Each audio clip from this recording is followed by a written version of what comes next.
Welcome to the Business of Travel, the official podcast of the Global Business Travel Association. I'm Suzanne Neufang, CEO of GBTA. The business travel industry is powered by innovative global suppliers, service providers, and intermediaries who focus on serving both corporate travel programs and the travelers whom companies send out on those work trips. GBTA is so fortunate to have many of these travel supplier companies serving on our Allied Leadership Council, which includes top industry supporters across several travel categories.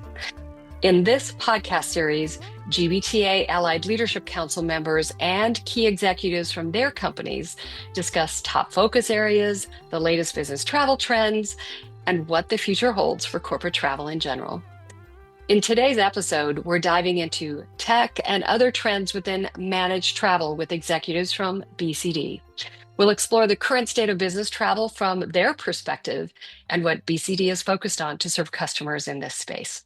So it's my pleasure to be joined today by Jorge Cruz, who is EVP of Global Sales and Marketing at BCD and also a member of GBTA's Allied Leadership Council, and his colleague, Yannis Karmis, SVP of Product Strategy and Development at BCD.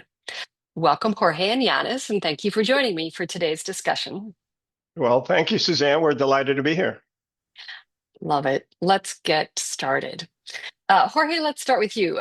Can you tell us about your involvement in GBTA's Allied Leadership Council, or ALC as we call it? Yeah, that's a great first question. It's been great to be part of the Allied Leadership Council.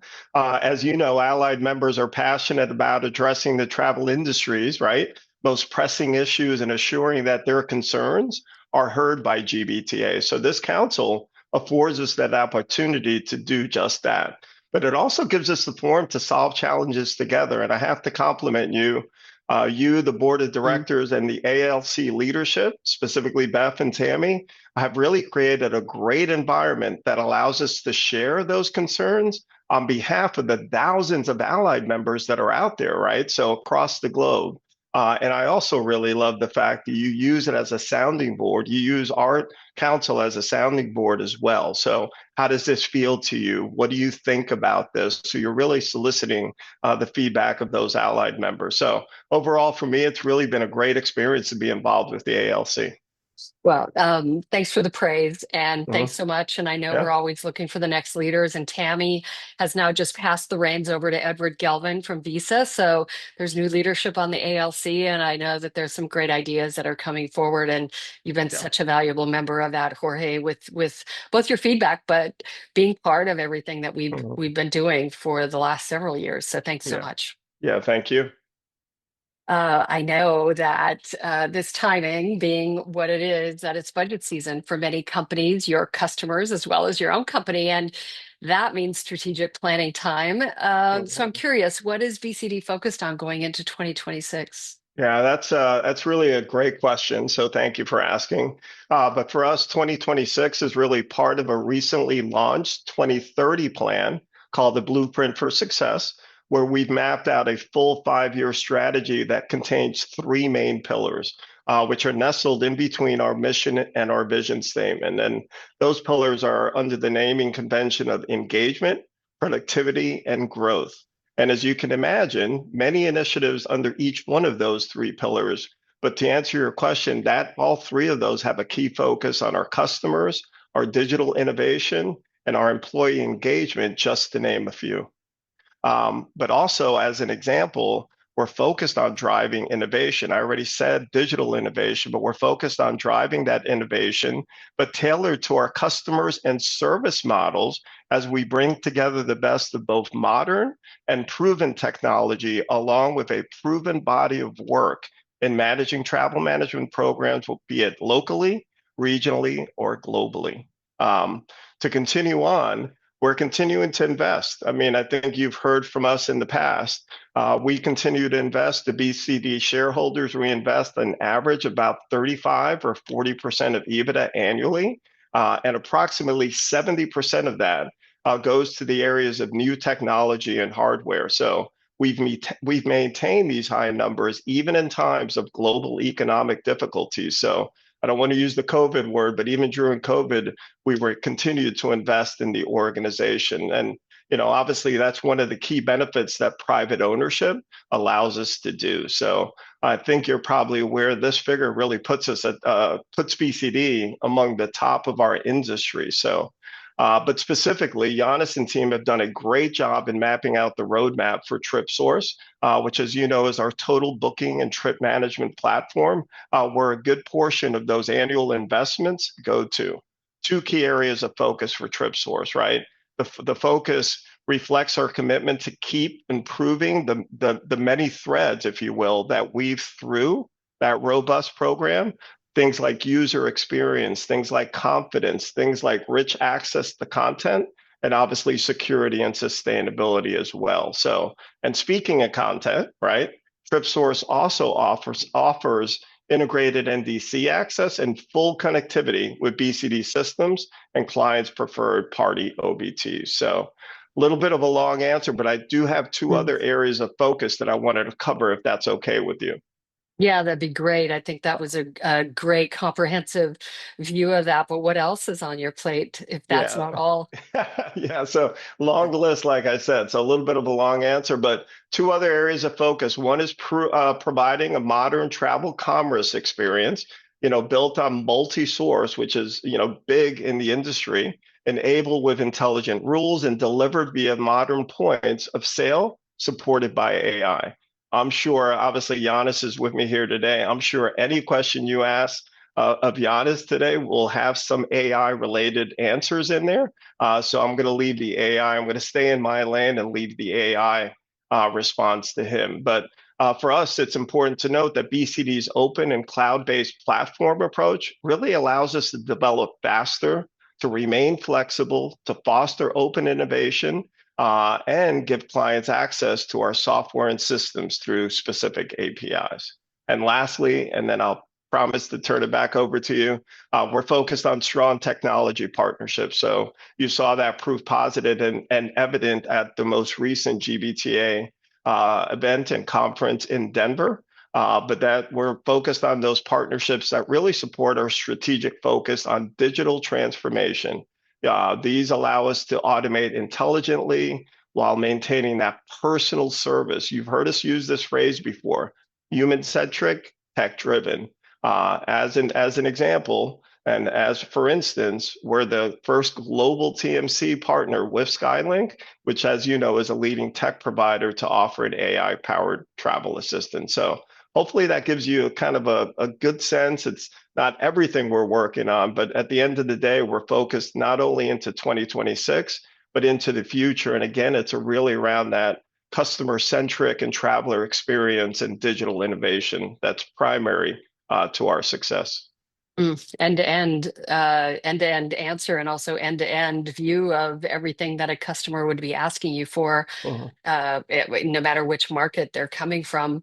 Yannis, I think that leads then straight into you with your role in leading travel tech platforms and transformation.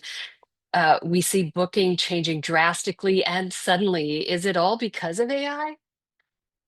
Thanks, Suzanne. I don't know if I would say it's all because of AI. I think I'd say it's a lot to do with technology more broadly. So to me, if you kind of think about what any technology company would need to deliver, right? One of the big changes really just in the last few years has been how mature the cloud-based infrastructure of technology has become. Companies like Amazon, Microsoft, Google now are the standard for developing new applications and companies on. Everybody's gone kind of cloud native, right? And I think that's a really important evolution, because what it's done is it helped shift where you as a company, as an entrepreneur, put your human capital.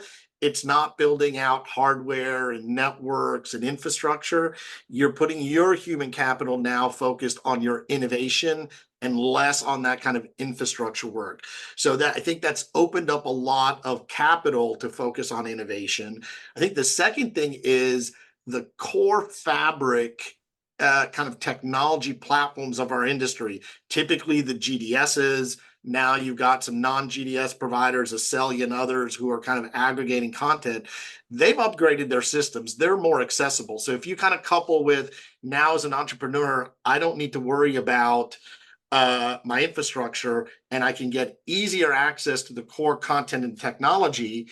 That allows me now to be more innovative, to take advantage and build some new booking tools. Whether you're a startup OBT, whether you're a TMC, building out your own booking tools like Jorge talked about with our trip source solution, and that's where AI comes in, right? And I think every company today, every development company today, at a minimum, is using AI to write code.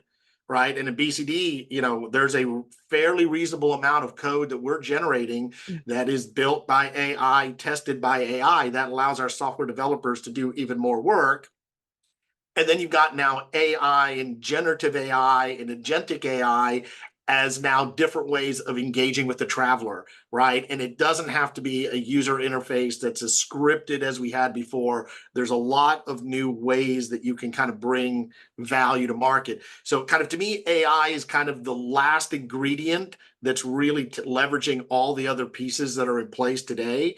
And what it's allowing also, just in that kind of innovation, is historically there's been parts of the booking process that have been kind of too niche, too difficult to get to by a big OBT or a big TMC, right? Think of things like guest travel, to me, is like a really good example, non-profile travel. Those have been hard things to get to. Now, because of all these changes, you're seeing a lot of innovation, a lot of new startups going in and saying, hey, I can develop a solution for that niche, for that specific problem, that on cost-effective metrics or cost-effective investment that before was just inaccessible before. So, it's driving a lot of innovation. The last thing I'd say, Suzanne, is it's easy for me to talk about the tech, and I will say technology's lowered the barrier to entry for a lot of new booking tools, but it hasn't yet necessarily changed the barrier of success.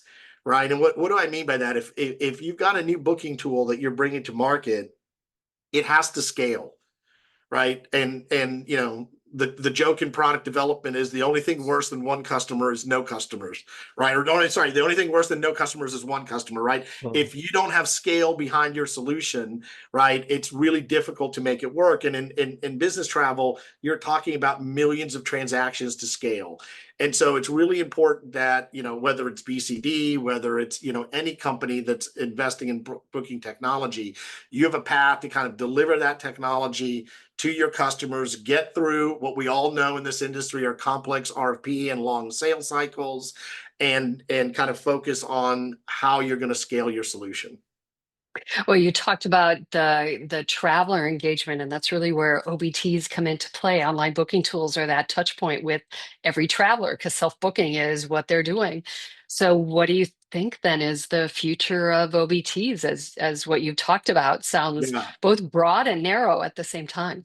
Yeah, I think so. To me, I think the future of OBTs, I think the first thing I would say is, I think what you're going to see is more of a continuation segmentation of OBTs, right? And so not all OBTs are running the same strategy and the same playbook. So let's take what I would call kind of the more tightly coupled, vertically integrated solutions. Navan, Agencia, Spotnana, BCD Trip Source, where those solutions have an OBT, they have an agent interface, they have the ability to bring in multi-source content because you can marry it across both online and offline servicing, right? There is a segment of offering that kind of fits that mold.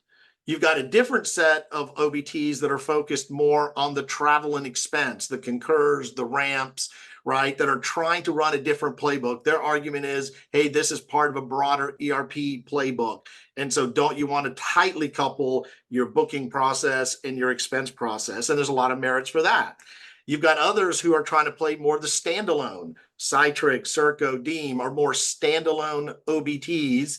Right. And their value proposition is portability. It is focused squarely just on OBT.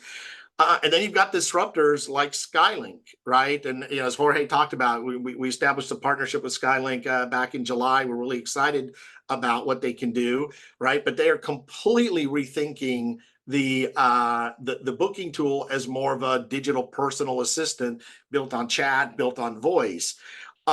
What's right for any travel program? Well, the beauty's in the eye of the beholder. What's important to you? How important is multi-source content? How is important is expense? How are they bridging online and offline worlds together? How are they enabling different integrations? Every travel manager, every travel program is going to have a different way of balancing that equation. But I would say as you're evaluating the market, right, think about how each of these different players is kind of positioning themselves. Think about whether or not that's the right strategic direction for you to go. One of the things I really think is important for us as BCD, the company, right, is that we have a way to play in all of those different segments. If you want a tightly vertically integrated solution, we have BCD Trip Source. If you want a travel and expense solution, we've got a wonderful partnership with Concur. Standalone OBTs, we work with the largest ones around the world, and we're a partner with Skylink as a disruptor. So we've got a lot of different ways that our customers can engage, look at their OBT strategy, and quite honestly, the answer in 2026, 2025 doesn't have to be the same answer in 2030, right? Companies' needs evolve, company strategies evolve, right? And so we want to be able to go to our customers and say, whatever you're looking to accomplish, we have an offering that kind of fits that segment. And the pace of change, I think, will just keep multiplying. I think as we head toward 2030, which feels like a long time away, but knowing that we're staring the end of this year down already, I think that all that you just described, I think that pace of change is just accelerating. So what in the world can travel program owners do now to stay ahead of the curve? Yeah, I'd say it's like the best of times, it's the worst of times, right? Everybody wants to be in an industry where there's a lot of innovation, and it's great that you've got, new innovation, TMC's innovating, traditional OBT's innovating, everybody's kind of bringing new solutions to the market. There's a lot of disruption happening. At the same time, it means there's ambiguity, right? And as a travel manager, that's not comfortable, right? You're trying to set long-term plans. You're trying to weave your travel program into your corporate strategy. And all of a sudden, there's just a lot of uncertainty. And you add to that uncertainty on content and, an NDC and evolutions there, and what the future traveler experience is going to look like. So I think the first thing I'd say is I think it's important for travel managers just to embrace the period that we're in, right? And be comfortable being a little uncomfortable, being uncomfortable working in ambiguous situations. It's a important management competency to build out. Second thing I would say is information is powerful. Educate yourself, understand what's going on to the best of your ability, right? So that means things like, asking lots of questions. Start a little bit with the inside out. Know your travel program, know your culture, understand what your needs are, understand what your aspirations, nice to haves are, and what your must haves are, right? So if you kind of start from your paradigm, right, and then start to just build out tracking and mapping of, well, this is what I've heard. Keep notes, keep thinking about how different things can fold into your strategy. Leverage the resources you have available. GBTA's got a lot of resources available, from GBTA Central Research and Summit and all those great things, down to local BTA chapters where you have a strong voice and you're able to bring in external speakers and guests and help share things locally with you, right? Those are great ways of getting information, right? And then I think the last thing I'd say is just be confident that you've got this, right? Travel's complicated, but it's probably not the most complicated thing that your company is doing, right? You're used to solving a lot of problems. Leverage the resources that you have. If you're working with the TMC, ask them to help you. Ask them to help track things. Ask them to introduce new booking tool ideas, do an innovation day, do a Shark Tank day, kind of go through those kind of processes. So that's a plethora, that's a library of where to start, but also even for experts, what to do to keep fresh? Because I think that's something that we also need to be aware of. We have lots of people who've been a decade or more in our industry, and as things change, it becomes new, and you have to go back to learning and exploring and asking questions. And ultimately, I think the conversation that we've just had about the strength of community and expertise, BCDs included, within global self-service, tech, and of course, managed travel best practices, being on the cusp of AI transformation has just been terrific. And I think we just scraped the surface of what could be a much longer discussion. But unfortunately, that's all the time we have today. And I just want to thank you, Yannis and Jorge, for your insights today. As an industry leader, it's important and helpful for those within the business travel community to get BCD's perspective, to get your expertise on the state of managed travel going forward. And I think you have such words of wisdom for everybody listening today that I've been super grateful myself and taking notes. So as we close, I also want to thank all of you at home for listening to today's conversation. Again, I'm Suzanne Neufang, CEO of GBTA, and I've been speaking today with Jorge Cruz, EVP of Global Sales and Marketing at BCD. Jorge is also a member of GBTA's Allied Leadership Council, or ALC, and with his colleague Yannis Karmis, who is BCD's SVP of Product Strategy and Development. You've been listening to The Business of Travel, the official podcast of the Global Business Travel Association. For more information about GBTA and our work, please visit gbta.org and be sure to rate and review us wherever you get your podcasts. So until next time, thanks for listening.